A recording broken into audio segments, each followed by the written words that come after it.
Hi, my name is Jim Bruno, and I am the producer, the writer, and the presenter of this television series called Lennox in the Gilded Age. It's really going to focus mostly on the people and characters that make up the Gilded Age in the Berkshires, more especially in Lennox, because Lennox was the center of society during the Gilded Age. Now, it really says a lot about America and Americans to study the lifestyles of the rich and famous. They're always interesting. This group has a particular interest because of their exquisite taste and the things that they're interested in, such as building mansions with beautiful gardens and living a lifestyle of elegance and mixing and matching with the very best families. And there's an awful lot of stories to be told about love, love lost, love won, love lost again. But more than that, really, we'll be running across a whole uh, a whole canopy of colorful characters, some of the most interesting characters in the whole world. And they all came to Lennox, and they all had a story to tell and something to add. No, before we get to the Gilded Age, though, we have to set the stage in Lennox. And the Lennox stage really doesn't harken back that deep into history because even though the first settler, named John Lansdowne, settling on a piece of land, all his lonely self had to give it up because the French and Indian Wars were breaking out in America. It was a very dangerous place because the Berkshires is situated between those two great rivers, the Housatonic and the Hudson. And that territory belonged to the Indians. They were feuding at the time, being supported by the French to keep the British out and thus really thwart the future of settlement in Lennox until that whole thing was settled. Now, not so in Stockbridge. Stockbridge has been settled as an almost experimental community in which the Indians would live, and also certain land grants would be given to settlers who would anglicize and civilize the native Indians. Therefore, they endured through the French and Indian Wars, having established a connection with the Indians to free them from any danger in a retributive war. Not so in Lennox, not so. The settlers of Lennox were scared to death. They gave up that town, only coming back once that war was settled in the year 1767. Now, Lennox's first inhabitants were a hardy bunch. Life in the wilderness was tough. They were farmers, but remember, it was a complete wilderness. The Indians, they meld their habitation into the nature as we should do.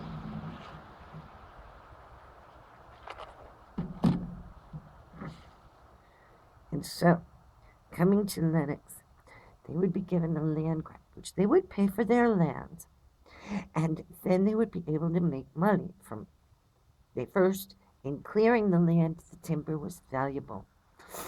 Then, in opening up tracts of land, they could plant a harvest for their survival. Usually, their diet was very minimal. It was corn, corn mush, and on Sundays, corn pancakes. They did have maple syrup. And the most important thing was to raise your pig. The pigs were raised in a group thing at the top of what we would call at the top of Crystal Street and above. The pigs were kept in a community stye. Now, anybody who had their pigs stolen was in trouble indeed. So, killing pigs was a capital offense. Lennox was a tough town. It was the hanging town. So if there was a hanging, it was carried out in Lennox pretty grim times. But anybody who lost their pig was in grave danger. So these hardy first settlers, their religious bent was towards Calvinism, and as such, they eschewed, if anything, Papist in any way. So Christmas wasn't to be celebrated. As often say, it was a tough year, made even tougher when you don't have Christmas to look forward to.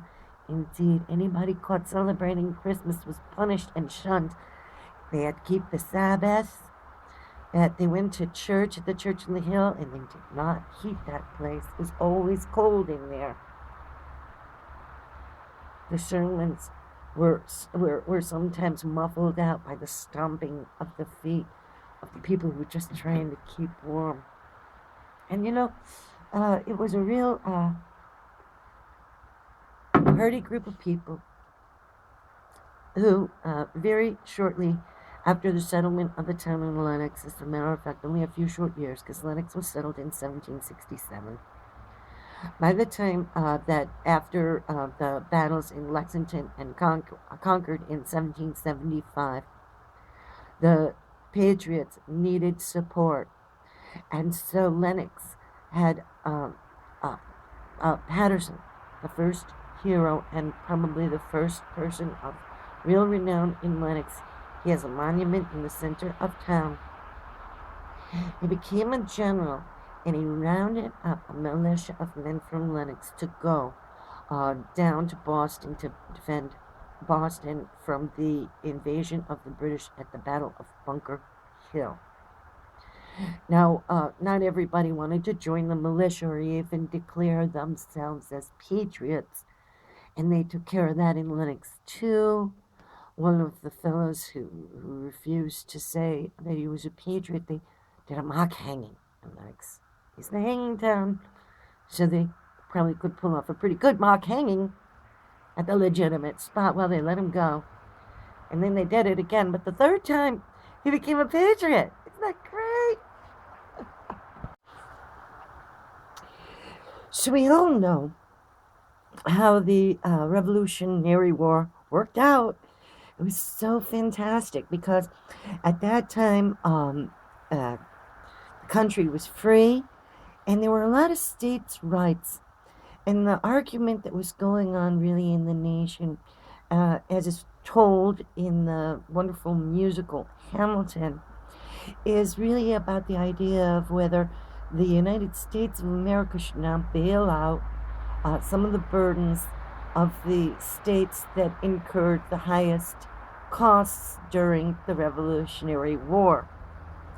Now, this was going to set up difficulties in the banks because the banks were going to begin to charge more, and also people were going to be taxed. That made it harder for those original settlers to pay off the original loans with which they had purchased their land in Lennox. Now, see, the land was not very easy to make profitable. And indeed, the whole terms of the settlement idea was let them settle and become prosperous and it would be good. It was actually financial difficulties outside of the people's control that made it now necessary for them to become profitable enough to pay some taxes. Now, this is a very unpopular situation. Making it through the hard scrabble work, paying back things that you don't believe you're due. Well, it causes a local uprising. And that uprising is the famous Shays Rebellion. The result of the Shays Rebellion had to be put down by national troops led by our General Patterson. So he took a very high stance against the very people, really, and their needs. But he kept the Union together, and that was the important thing. Now, for a revolution that goes badly, it's really common to have a lot of bloodshed and executions and retributions. At a Chase rebellion, there were only 2 executions, which is really a minimum. More people were sentenced to death and had their sentences commuted. Unfortunately, for two poor fellows, they had the capital crime. It was carried out. It was carried out in Lennox. So Lennox has a sort of like a dark story to tell in history, important and you're serious. We're not fooling around here. It's hard to go work. You're not gonna do this. You have to pay your share. This was the attitude. Well, in Lennox, there was luckily some certain moments of prosperity for these hardworking people. For instance, the war could prove very lucrative for the Patterson family. They seemed to prosper very much. And then again, iron was found very easily under the ground, and iron is always going to be important in this early stage before steel. Iron is really the weapon of choice. It's going to make you win a war against your neighbors in the South that don't have as much iron. Now that's the next story that comes up, the Civil War. And here again, Lennox plays a very important role. You have people in the Civil War, and I will tell the story of 2 society ladies who endure this particular time in Lennox. They are setting a stage for society to come. But before we can get to the Gilded Age, the Civil War has to be won. And the point of the Civil War, ironically enough, is that iron and the natural elements of of Lennox are going to prove very important in that war. As we make better munitions, better guns, better everything, better population, all of these advantages are going to come to fruition. And then Lennox is going to give one of their own to a very important cause. Robert Gould Shaw, who's the hero of the Massachusetts 54th, whose story is told in the movie Glory. He is from Lennox because he married a Lennox girl, married one of the Haggerty girls, Annie Haggerty. Their family lived at the old Ventford Hall on Walker Street in Lennox. Now that's the old school of society. They were the ones that supported artists. The Haggerty family supported the Hudson River School of Artists. And that society was the Catherine Sedgwick Society in Lennox that they belonged to, very sophisticated and intellectual. They were mostly abolitionists. And the story of abolitionists in Lennox, it really stretches back to the society people who supported it in their literary work. I will talk about 2 of them, as I said in the very first shows. We're going to get ready 2 background shows to set up Lennox history, just setting it up for that glorious time in Lennox, where Lennox became a town was almost beyond perfection. So it's very exciting. So prior to the Gilded Age in Lennox, Lennox was the seat of government. That meant that's where the law is, the court, the rulings, the lawyers coming in, making all of these decisions, and the Sedgwicks were judges, and Catherine, as I said, was going to write a book. And, Catherine could really tell a good story about slavery because slavery really touched her life. There was slavery in Massachusetts. And Massachusetts is well known as a free state. But that does not mean that all of the people that were living in Massachusetts were freed. Indeed, there was a slave that belonged to a family that lived in Richmond, being kind of over the mountain from Lennox. And that family had this slave. They were from New York, and New York was not a free state. And so they had slaves, and they gave one to their daughter, and her name was Mum Bat. And at one point, on a day, I suppose very frustrating day for some reason because Mom Bet had a relationship with a fella, and he disappeared during the Revolutionary War.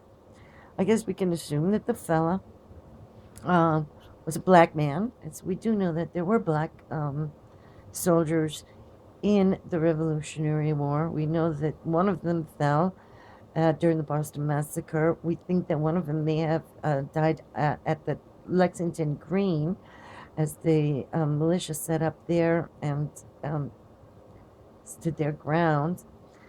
And also, Mom, that her, whether he was her husband or not, she was a slave, so whether she could marry or not, I am not certain. There was a child. And so the child stayed with the mother, and it was the child that was going to be abused by the mistress when Mom Bet put her hands out and took the blow from a coal shovel, and her wound was very infected. She refused to treat it so that it would fester and look horrible. And then all of the visitors would say, "Oh, Mom, what's happened to your arm?" And she said, "Better ask the mistress." And then one day, Mom Bet was out doing her duties in the town of Sheffield, Massachusetts, and they were reading aloud the Massachusetts Constitution, which had just been passed. Well, Mom Bet happened to hear that, in which they made a reference to all men being created equal, implying freedom and rights of freedom for all men. And Mom Bet talked to the famous lawyer Theodore Sedgwick about bringing a case for her freedom. He took the case on. He argued for her freedom in the larger court. It was out there in Springfield. It was granted to her. And so she was freed. She went to work for the Sedgwick family and became very close to Fanny. And her influence, you can tell, is in one of Fanny's writings. She wrote a book called Slavery in Massachusetts. She was a very strong abolitionist.